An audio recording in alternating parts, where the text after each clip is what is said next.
I'm Richard Roeper, and coming up next, the bad teacher duo of Cameron Diaz and Jason Segel reunite for a sex tape. What could possibly go right? My review right now. Nearly every scene in Sex Tape had me thinking, how could they film this without somebody raising a hand and saying, you know, we've got a problem here. I'm talking about nearly every scene. You look amazing. Do you own these underwear? Mm-hmm. Because those, I've never seen those before. This is so exciting. I'm so excited right now. Seeking to spice up their sex life, Cameron Diaz's Annie and Jason Segel's Jay leave the kids with Annie's mom so they can have a night of wild passion. They go at it for 3 hours, duplicating every single position in the joy of sex. Hello, and welcome to an evening with Annie and Jay. Now, we're told Jay is some kind of music industry guru famous for the playlists he creates. Didn't know that was a job. He gives out iPads like business cards to his friends, his colleagues, even the mailman.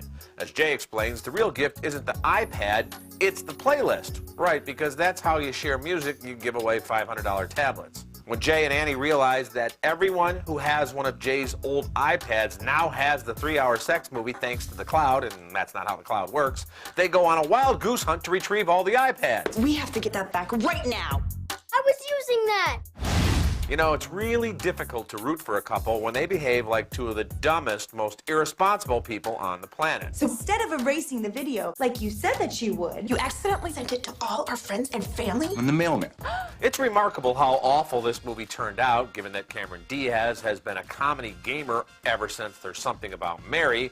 Jason Segel was pure goofy gold in Forgetting Sarah Marshall, and Diaz and Segel had solid chemistry in Bad Teacher, which was directed by Jay Kasdan, who also helmed this mess. You know what, Annie? I'm on there too. Nobody cares about you. Nobody wants to watch you having sex. You said it yourself. Nobody cares about the guy. The contortions performed by Annie and Jay in the sex video aren't nearly as difficult and painful to pull off as the plot contortions that keep this movie plodding along. About every 10 minutes, there's a moment where the story could reach a conclusion, if not for the ridiculous screenplay and the increasingly ludicrous behavior of Annie and Jay. I'm not even going to ask if you guys... Yes, we watched the video. Diaz flashes her shapely rear end a number of times, and Segel once again shows no hesitation in shedding most of his clothes, though he doesn't go the full Sarah Marshall this time around, and I'm okay with that, Jason. They're both trying really hard, but they're spinning their wheels. Most of the sex in Sex Tape is supposed to be more comedic than titillating, but it's actually neither. I give Sex Tape a D-. I'm Richard Roeper. You can get all my reviews at richardroeper.com and at reels.com.